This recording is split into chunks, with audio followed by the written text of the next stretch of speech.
Hai semuanya, balik lagi sama Calon Sarjana. Apa jadinya kalau karakter favoritmu sebenarnya adalah simbol dari gangguan jiwa atau korban eksperimen manusia? Kita semua tertipu selama bertahun-tahun. Hai, aku Jenny, yuk langsung kita bahas beberapa sisi gelap di balik warna-warni kartun masa kecil kita. Nomor 10. Winnie the Pooh.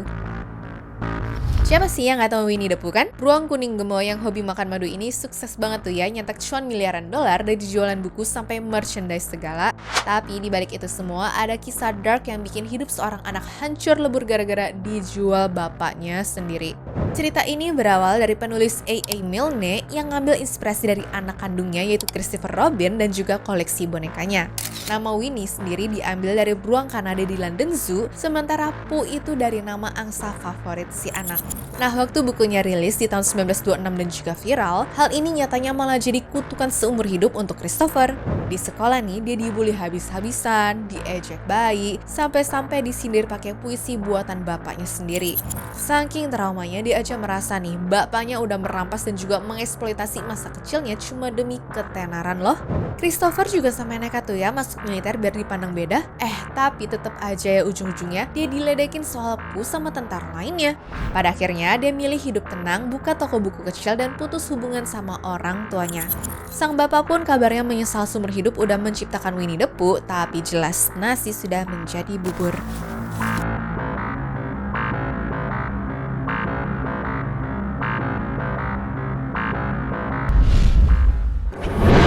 Nomor 9. The Little Mermaid. Kalian pasti tahu dong sama cerita Ariel di The Little Mermaid versi Disney yang endingnya tuh nikah sama pangeran dan berujung bahagia selamanya. Well, siap-siap hancur ekspektasi kalian ya, karena versi aslinya tuh benar-benar dark dan jadi bukti nyata nih akan bahayanya jadi bucin yang buta. Ini semua ditulis oleh Hans Christian Andersen, di mana dongeng aslinya tuh benar-benar definisi penderitaan tiada akhir. Jadi demi mengejar pangeran yang dia taksir, si putri duyung ini sebenarnya nekat bikin perjanjian toksik dengan penyihir laut. Dia dikasih kaki manusia tapi bayarannya mahal banget ya guys, dimana suaranya tuh diambil dan setiap langkah kakinya bakal kerasa sakit luar biasa seperti nginjek pecahan kaca laintinya. Nah, parahnya lagi kontrak ini ngasih ultimatum maut, dimana kalau si pangeran malah nikah sama cewek lain, si duyung ini bakal langsung mati dan berubah jadi bui lautan keesokan harinya.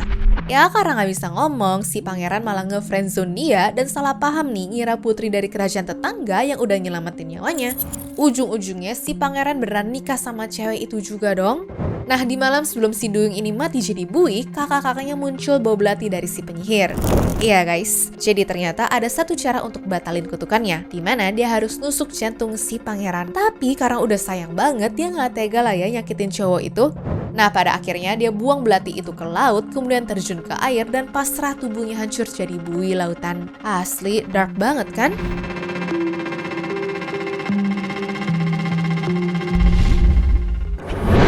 Nomor 8. Pinocchio. Pinocchio pun ternyata dark juga nih ya teman-teman. Kalau kalian baca buku aslinya karya Carlo Collodi pada tahun 1883, teman-teman bakal sadar deh kalau Pinocchio itu aslinya bocah beban keluarga yang perilakunya tuh mirip penjahat. Ya, lagian baru aja diciptain sama kaki jepet tuh, dia udah berani kabur dan juga bikin bapaknya itu masuk penjara dong. Masalahnya juga waktu si jangkrik yaitu Jiminy Cricket datang untuk ngasih nasihat bijak nih, si Pinocchio bukannya dengerin, dia malah emosi dan juga langsung ngegeprek si jangkrik itu pakai palu kayu sampai mati di tempat juga dong. Gak ada tuh ya cerita mereka jadi bestie. Puncak kengeriannya juga ada di akhir cerita aslinya, di mana Pinocchio kena karma instan. Ya, gara-gara hobinya tuh nyuri dan juga nakal gak ketulungan, dia dikejar sama dua pembunuh bayaran nih ya guys, lalu lehernya diikat dan juga digantung di pohon ek besar sampai dia tewas kaku di sana. Disney sih beneran sukses nyuci karakter psikopat ini jadi boneka imut yang kita kenal sekarang ya.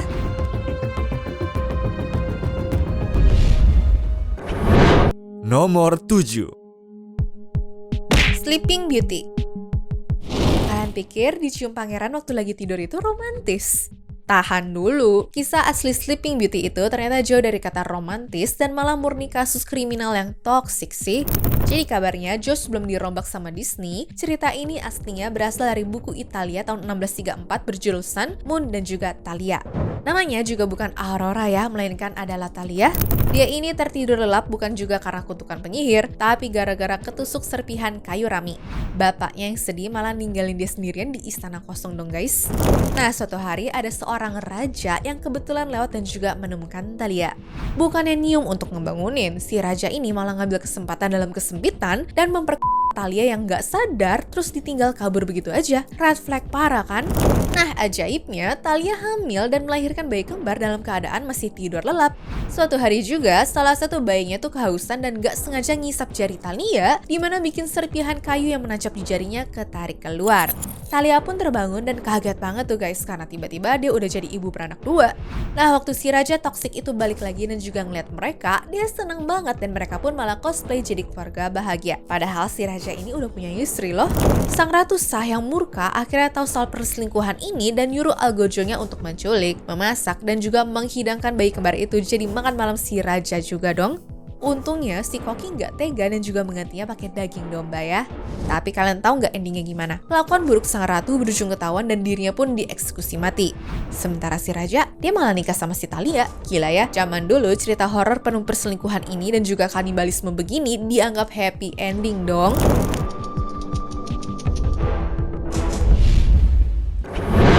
Nomor 6. Peter Pan.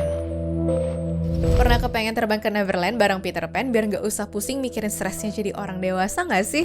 Lagi-lagi tahan dulu ya guys. Kalau kalian tahu cerita aslinya, temen-temen pasti bakal bersyukur banget deh udah tumbuh gede. Disney ini emang sukses banget ya nyuci otak kita untuk bikin Peter Pan tuh kelihatan seperti superhero ceria. Namun di kisah original karya J.M. Barrie pada tahun 1904, Peter Pan ini tuh aslinya red flag parah loh. Dia sengaja terbang ke London untuk nyulik anak-anak polos dengan iming-iming kebebasan tanpa aturan orang tua. Nah, plot twistnya juga, niat asli Peter tuh adalah mencari tentara bocil untuk dijadikan garda depan di medan perang untuk melawan para bajak laut ya. Beda kan sama di kartunnya yang cuma pukul-pukulan lucu juga nih guys. Peter di versi asli itu sadis dan gak segan ya menghabiskan musuhnya secara brutal. Tapi kengerian paling fatal ada di aturan utama Neverland, yaitu dilarang tumbuh dewasa. Kenapa? Karena secara biologis anak-anak pasti bakal gede dan juga puber dong. Nah, Peter ini punya cara psikopat untuk ngatasin hal itu ya. Di bukunya ada satu kutipan yang creepy abis. When they seem to be growing up, Peter turns them out. Kalau mereka mulai kelihatan dewasa, Peter bakal menyusutkan mereka. Yes, menyusutkan di sini adalah eufemisme dari menyingkirkan alias mereka ya. Jadi alasan kenapa anak-anak di Neverland gak pernah tua itu ya pilihannya cuma dua, antara gugur dibunuh bajak laut atau dihabis sama Peter sendiri waktu mereka mulai tumbuh besar. Dan kalau pasukannya udah habis, Peter Pan pun bakal santai aja terbang ke London lagi untuk mencari stok korban-korban barunya ya. Asli, ini mah bukan dongeng pengantar tidur ya, tapi thriller berkedok cowok yang denial mau dewasa sih guys.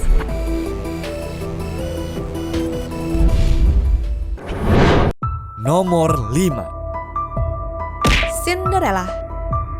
Kalian pikir Cinderella itu soft girl super sabar yang cuma bisa nangis dan juga nyanyi bareng tikus waktu disiksa sama ibu tirinya ya? Kagak, di versi aslinya dia itu murni kriminal yang nekat ngehabisin nyawa ibu tirinya sendiri loh. Jauh sebelum Disney bikin versi yang ramah anak, ada dongeng asal Italia tahun 1634 yang berjudul Legata Cenerentola. Nah, di cerita ini nama aslinya bukan Cinderella, tapi Zezola. Karena muak nih diperlakukan seperti babu, Zezola ini dihasutlah sama guru jahitnya, yaitu Carmosina, untuk ibu tiri pertamanya ya. Modusnya juga ngeri banget sih guys kalau bisa aku bilang. Jadi Zezola tuh minta tolong si ibu tiri nyari barang di dalam peti kayu besar gitu. Nah, waktu ibu tirinya nunduk ke dalam peti, pam! Dia langsung membanting tutup peti itu sekuat tenaga sampai leher ibu tirinya tuh patah. Ngeri parah kan? Apesnya kelicikan ini berujung karma instan. Setelah berhasil membujuk bapaknya untuk nikah sama si guru jahitnya, hidup Zezola malah makin hancur dong. Karena Musina yang tadinya baik, tiba-tiba bawa 6 anak kandungnya sendiri dan menjadikan Zezola pembantu sungguhan. Nah, walaupun endingnya dia tetap ketemu pangeran lewat insiden sepatu yang tertinggal, versi asli Cinderella ini aslinya penuh amarah, darah, dan juga pengkhianatan ya. Gak kebayangkan serem itu gimana?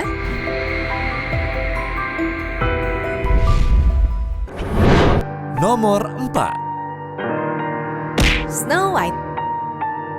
Kalian pikir Snow White itu dongeng paling manis karena ada kurcaci lucu dan juga ciuman pangeran? Pikir lagi deh, Versi aslinya dari Grimm bersaudara ini ternyata lebih mirip film horror slasher daripada film anak-anak loh. Jadi di cerita aslinya, ratu jahatnya tuh gak cuma pengen jadi yang paling cantik, tapi dia juga pengen makan organ dalamnya si Snow White ya guys. Nah, si ratu ini pun nyuruh pemburunya bawa balik paru-paru dan juga hati Snow White untuk dimasak pakai garam terus dimakan. Bayangin dong, dia makan organ itu sambil senyum puas karena ngiranya itu punya anak tirinya, padahal itu organ babi hutan. Kegilaannya pun berlanjut waktu Snow White bangun dari tidur panjangnya ya. Masalahnya nih, dia nggak bangun karena ciuman cinta sejati seperti di film Disney, tapi dia kebangun gara-gara peti matinya lagi diangkat sama pelayan pangeran, lalu mereka tersandung, terus petinya tuh goyang, dan potongan apel beracun yang menyangkut di tenggorokan Snow White pun terlempar keluar. Boom! Dia hidup lagi gara-gara tersedak dong guys. Lalu kalian tau gak endingnya gimana? Bukan cuma si ratu jatuh dari tebing, tapi Snow White sendirilah yang balas dendam secara brutal di hari pernikahannya ya. Si ratu ini dipaksa pakai sepatu besi yang dipanasin membara gitu, terus disuruh joget-joget kesakitan di depan tamu undangan sampai dia tewas di tempat juga. Gila ya, definisi pernikahan yang berdarah-darah sih ini.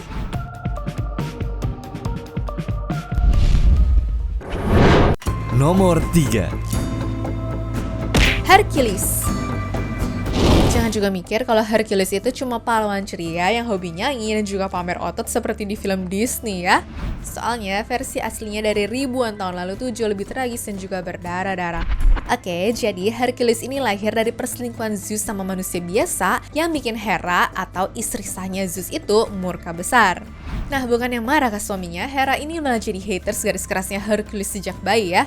Terus bayangin ya guys, waktu Hercules masih di ayunan, Hera ini udah ngirim 2 ular beracun untuk nyekek dia. Tapi kengerian sebenarnya itu baru dimulai waktu Hercules udah berkeluarga ya. Hera yang dendam kesumat ngirim sihir gila ke otaknya Hercules. Nah, di waktu otaknya korslet itu, Hercules melihat anak dan juga istrinya yaitu Megara sebagai monster. Tanpa sadar nih, dia ngehabisin nyawa seluruh keluarganya sendiri dong. Begitu sadar, dirinya hancur lebur karena merasa bersalah yang luar biasa ini. Nah, demi menembus dosanya itu, Hercules harus jadi budak Raja Eurystheus selama 10 tahun dan ngerjain 12 tugas mustahil ataupun 12 flavors yang niatnya emang untuk bikin dia mati ya. Mulai dari nyekek singa Nemean yang kulitnya tuh anti senjata, sampai mutusin kepala Hydra yang bisa tumbuh lagi. Pokoknya semuanya tuh dia babat habis deh. Tapi sad endingnya, hidupnya gak berakhir bahagia. Dia meninggal gara-gara pakai jubah beracun pemberian istri barunya yang ketipu dong. Saking sakitnya, kulitnya aja tuh sampai kebakar dan dia tuh lebih milih membakar dirinya sendiri di api unggun raksasa sampai nyawanya naik ke Olympus. Jadi Hercules itu bukan sekedar pahlawan ya, tapi simbol perjuangan orang yang hidupnya tuh penuh trauma dan juga rasa bersalah yang gak pernah hilang.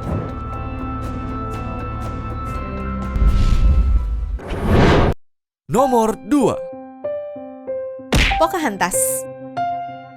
Satu lagi nih ya, bukti kalau Disney emang jago banget nyuci sejarah yang aslinya horor menjadi romantis. Di film, kita ngeliat dia tuh seperti cewek dewasa yang vibes-nya tuh independen dan punya kisah cinta sama si John Smith kan? Tapi faktanya gimana? Ngeri banget. Jadi waktu mereka pertama ketemu, Pocahontas ini tuh aslinya masih bocah umur 10 tahunan, sehingga jelas ya nggak ada romansa cinta pada pandangan pertama seperti di kartunnya itu. Hidup aslinya pun berubah jadi nightmare waktu dia diculik penjajah Inggris, lalu ditawan, dan dipaksa pindah agama sampai namanya diganti jadi Rebecca. Dia juga dinikahin sama pria lain tuh bernama John Rolfe serta dibawa ke Inggris cuma untuk dijadikan pajangan ataupun alat propaganda biar orang-orang Eropa tuh percaya kalau suku pribumi Amerika bisa dijinakan kok. Nah, tragisnya pahlawan kita ini meninggal karena penyakit di umur yang masih sangat muda, yaitu sekitar umur 21 tahun saat mau pulang ke tanah airnya ya. Benar-benar berbeda banget kan?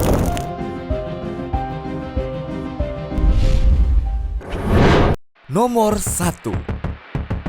Teenage Mutant Ninja Turtles.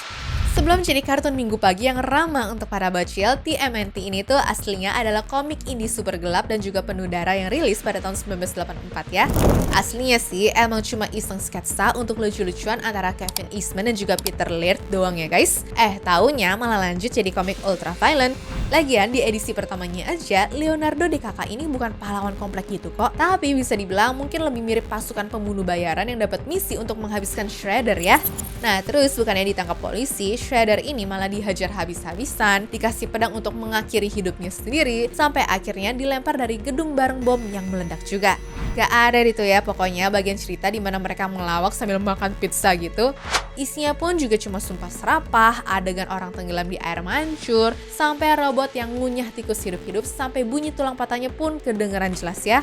Nah, tapi kalau kayak gitu kok bisa jadi kartun yang lucu sih? Jawabannya klasik, ya gara-gara jualan mainan lah.